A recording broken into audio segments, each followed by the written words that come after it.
আমরা একটাকে ওই সাদলার মতো গাঢ় মিষ্টি হবে না। দেখো আম নিলাম, বেশি নিলাম না, 5 কেজি তো নিতাম, কিন্তু আমগুলো দেখছি সব বেশি নরম।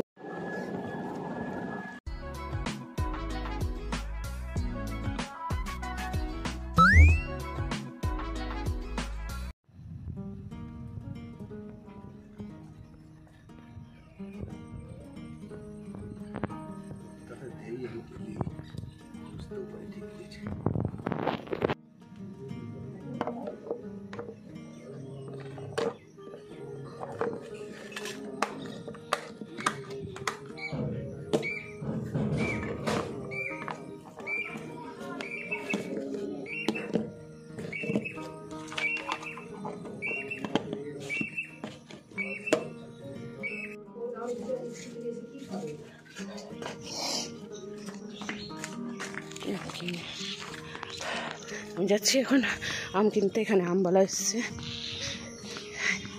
হয়তো 5 কিলো মতন কিনে নেবো একবারে। 20 টাকা, এখন তো আম সস্তা, ধরো 20 টাকা কিলো। আম তো আমের সিজন, এইবারই তো আমটা খেয়ে দিই, পরের বছর কত দাম হবে কে জানে। পুচনকে আনতে গিয়েছিলাম, দিয়ে দেখছি আমবালা দাঁড়িয়ে আছে, তখন যাই চট করে আমটা কিনে নিয়ে চলে আসি। দেখো দাঁড়িয়ে আছে।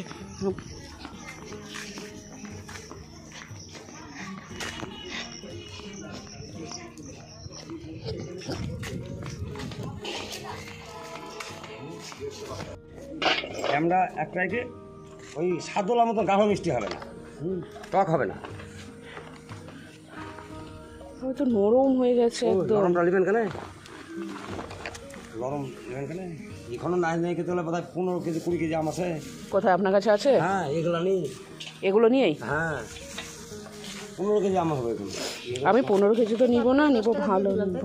হ্যাঁ 10 টাকা দিলাম না, আপনি 70 টাকা দিয়েছেন না, 5 টাকা দিলেই হবে। তারপর 50 টাকা। আর এদিকে বেশি নরম হলে না বেশি দিন রেখে খাওয়া যায় না, এটাই।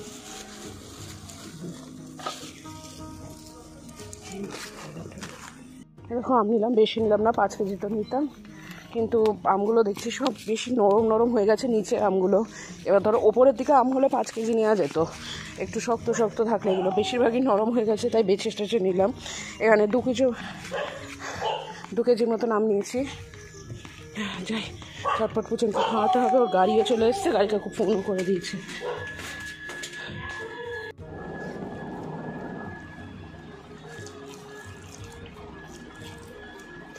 তাড়াতাড়ি খেয়ে নাও, গাড়ি চলে এসছে। ভালো লাগে বলো? হ্যাঁ, তুই রেডি হ না, আমি তো খাইয়ে দিয়েছি তোকে।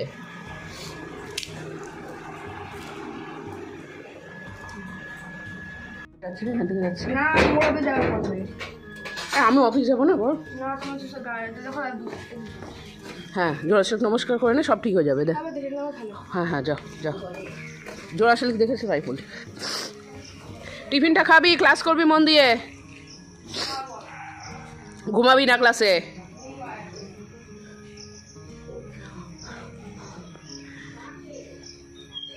এই গলির এই দিকটা আমাকে একটু টাটা করে দিবি, দিয়ে চলে যাবি।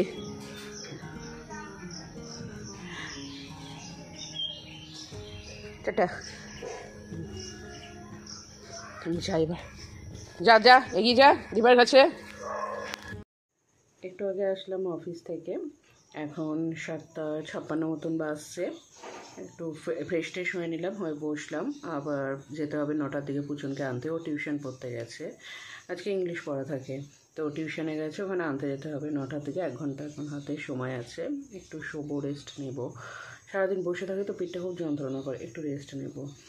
আরেকটা জিনিস যেটা আমার মনে হলো, আমি তোমাদের সাথে যেহেতু সব কিছু শেয়ার করি, তাই মনে হলো শেয়ার করা উচিত। তো তোমরা যারা বহরমপুরের আছো, যারা বহরমপুরের, যারা আমার ব্লগ দেখো, তারা জানো যে বাঞ্চেটিয়া চুনাখালী নিমতলা ওই দিক থেকে রাস্তা চওড়া হচ্ছে, জানো, চুনাখালী নিমতলা ওই সাইডটা থেকে রাস্তা চওড়া হচ্ছে। তো রাস্তা চওড়ার জন্য 2 দিকের যে দোকানপাটগুলো ছিল, দোকানপাটগুলো তো সব একে একে যাদের দোকান যারা সরিয়ে নিতে পেরেছে সরিয়ে নিচ্ছে, তো সরিয়ে নিচ্ছে, সেটা অন্য জায়গায় শিফট করছে, কিছু দোকান ভাঙাও পড়ছে এরকম। সেগুলো তাও ঠিক আছে, তারা সরিয়ে নিতে পারছে। তাদের দোকান শিফট করে নিচ্ছে, জিনিসপত্র সরাচ্ছে, যা হোক করে নিতে পারছে। কিন্তু ওই রাস্তার দুধারে অজস্র গাছ আছে এবং গাছগুলো শতাব্দী প্রাচীন। সেই শতাব্দী প্রাচীন গাছগুলো সব এক এক করে কেটে ফেলা হচ্ছে। মানে বর্তমানে আমরা জানি এই উষ্ণায়নের জন্য, বিশ্ব উষ্ণায়ন নিয়ে, এটা নিয়ে কত কথা, কত কিছু প্রচার, সব কিছু হচ্ছে। বারবার বলা হচ্ছে একটি গাছ একটি প্রাণ, কত প্রচার, কত কিছু হচ্ছে, কিন্তু সেটার বোধহয় প্রভাব কারো ওপর কিছুই পড়ে না। এই গাছগুলো রাস্তার ধারে, আমি জানি না গাছগুলোকে কোনো রকমে বাঁচিয়ে রাস্তা করা যেত কি না, কারণ আমি অনেক ছবি ভিডিও, তোমরাও দেখো যে অনেক বড় গাছ, সেই গাছটাকে মিডিলে রেখে দুই পাশে রাস্তা করা হয়েছে, বা যেভাবে হোক রাস্তা সরিয়ে করা হয়েছে, কিন্তু এখানে করা যেত কি যেত না তা জানি না। তবে প্রচুর বড় বড় গাছ কেটে ফেলা হচ্ছে। আর সত্যি বলছি, গাছ কেটে ফেলতে দেখলে খুব কষ্ট হয়। গতকাল রাত্রিবেলা আমি মানে সকালবেলা যেই দিক রাস্তা দিয়ে যাই, গতকালও সে মানে রাত্রিবেলাও মানে আসার সময় ফেরার সময় সেই রাস্তা দিয়ে আসি, গতকাল রাত্রিবেলা সেই রাস্তা দিয়ে আমি ফিরলাম। তো আসার সময় রাস্তাতে কোনো কিছু নেই, একদম ঠিকঠাক সব রাস্তা, সব ঠিকঠাক। আজকে সকালবেলা দেখুন ওই রাস্তাতে, মানে গলি থেকে বেরিয়ে রাস্তায় উঠবো, দেখছি ভিড় কেন, কিছু দেখছি রাস্তায় পাতা টাতা পড়ে প্রচুর, ঝড় হলো কখন, তারপরে দেখছি গাছ সব কেটে কেটে কেটে কেটে রাখা আছে, প্রচুর গাছ। মানে একটি গাছ একটি প্রাণ নয়, একটি গাছ প্রচুর মানুষের প্রাণ।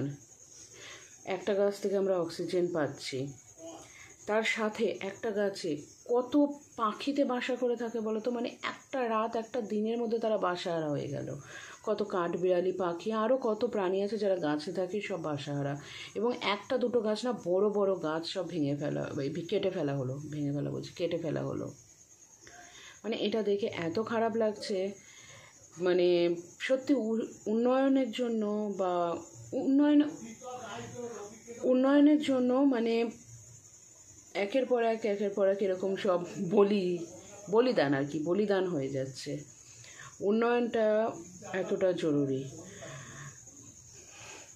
বলে একটা গাছ কাটলে আরও 10টা গাছ লাগান, কিন্তু যেই গাছটা শতাব্দী প্রাচীন, অত বড় গাছ, সেই গাছটার সেই একটা ছোট উদ্ভিদ বা ছোট গাছকে সে একটা অত বড় বৃক্ষে পরিণত হতে কতগুলো বছর লাগে। কিছু গাছগুলো তো মানে কিছু কিছু গাছ তো আমি বোধহয় জ্ঞান হয়েছে তখন থেকে আমি দেখছি কত বড় বড় গাছ। বানজেটিয়ার ওই সাইড থেকে যে গাছ পর্যন্ত, আমাদের অফিস পর্যন্ত যে গাছগুলো আছে সব কত পুরনো বলো। সব গাছগুলো কেটে ফেলছে, জানো, কেটে ফেলছে। আজকে যাওয়ার সময় দেখলাম গাছগুলো সব কেটে ফেলছে রাস্তা বড়োর জন্য। আর ওইদিকে ওই গাছগুলোতে কত টিয়া পাখির বাসা ছিল। মানে একটা রাত্রি একটা দিনের মধ্যে ওরা সব বাসাহারা। কত কাঠবিড়ালি ছিল, অন্য কোথায় যাবে? আর ওদের সব দিকেই তো মানুষ গাছ কেটে দিচ্ছে। আরও একটা কোথাও যে একটা বড় মানে যেরকম আরে কত শতাব্দী প্রাচীন গাছ, কিছু গাছ আছে সব 50-60 বছর 100 বছরের গাছ, সব অত বড় গাছ সব কেটে ফেলছে। আর আমরা তো জন্ম থেকে দেখে আসছি ওরকম গাছ, তার মানে তারও আগে গাছ ছিল, ওই একই রকম দেখেছি। মধুপুরেই ছিল কত গাছ, সব কেটে ফেলেছে। দেখে খারাপও লাগে। এই তো তোমার রেলগেট পেরিয়েই তো ওই ট্রাক ট্রান্সপোর্টের ওখানে কত গাছ ছিল। যখন স্কুল যেতাম আমি, ওখানে কত গাছ, মানে ওই রাস্তাতে কত গাছ ছিল। মানে এখন রাস্তাতে গিয়ে মানুষ যে একটা জায়গায় ছাওয়াতে দাঁড়াবে, সেই ছাওয়াটুকু নেই আর। কোনো বাড়ির শেড আছে ঠিক আছে, কিন্তু গাছের ছাওয়াটুকু নেই। একটা বাড়ির শেড আর গাছের ছাওয়া দুটোর মধ্যে অনেক পার্থক্য, সেই ছাওয়াটুকু নেই। আমি যখন স্কুলে যেতাম, সাইকেলে যেতাম 7-8-এ পড়ার সময়, তখনও দেখেছি গাছে, এই গাছগুলো সব কেটে ফেলা হয়েছে একে একে একে। গাছের ঝড় বৃষ্টিতে গাছ ক্ষতি হবে বা কারেন্টের তার একটা ডাল কেটে ফেললো ঠিক আছে, কিন্তু পুরো গাছটা কেটে ফেলা, সত্যি এইগুলো মানে এটা আমার দেখার পর থেকেই আমার খারাপ লাগছে। আর একটা জিনিস, কিছু এরকম ডিস্টার্বিং জিনিস দেখলে না, সেটা অনেকক্ষণ পর্যন্ত আমার মাইন্ডে থাকে, অনেকক্ষণ পর্যন্ত মাইন্ডে থাকে, যায় না। তো যাই হোক, এইভাবেই হয়তো উন্নয়ন চলবে। তখন লাস্টে হয়তো একটা সময় এমন আসবে, একটা টবের মধ্যে গাছ হাতে নিয়ে, মানে সেই দেখায় ভিডিও, অক্সিজেন মাস্ক নাকে লাগিয়ে সেটার মধ্যে একটা পাতার মধ্যে লাগিয়ে থাকতে হবে। কিন্তু রাত্রিবেলা তো সব গাছ অক্সিজেন দেয় না। রাত্রিবেলা তো কিছু সংখ্যক গাছ আছে যারা অক্সিজেন দেয়, আর বাকি সব গাছ অক্সিজেন নেয়, কার্বন ডাইঅক্সাইড ছাড়ে। কী হবে? জানি না ততদিন আমি বেঁচে থাকবো কিনা তাও জানি না, হয়তো পরও জন্মে থাকবো।